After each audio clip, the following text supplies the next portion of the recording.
Israeli Prime Minister Benjamin Netanyahu said Israel may choose a different way to confront Hamas's violence. We're close to a different kind of action. This action will include very painful blows.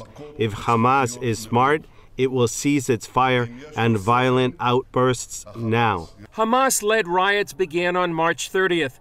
IDF spokesman Jonathan Conricus told CBN News Hamas plans events for different days.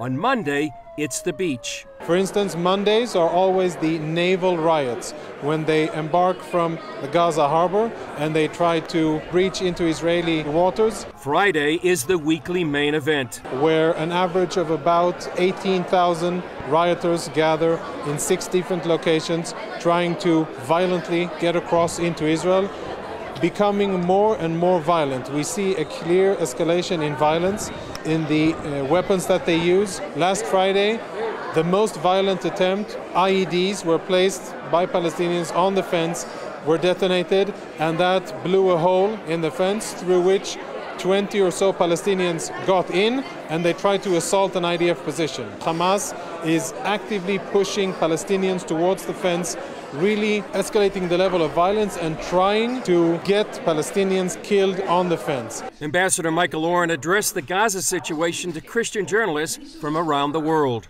The demonstrator is the new missile. It's actually a better missile, because in most cases it's multi-usage, and they get the picture.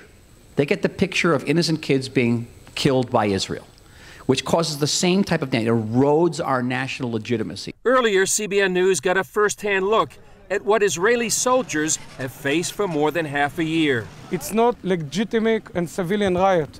The leaders of the riot is Hamas, and they are trying to challenge us. Hamas has also flown hundreds of arson balloons into Israel that burned thousands of acres of Israeli farmland.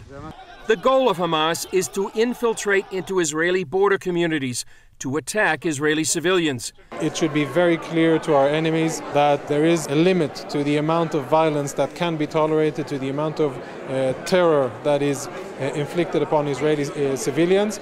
And of course, IDF has the tools and the capabilities to defend against those. Chris Mitchell, CBN News, Jerusalem.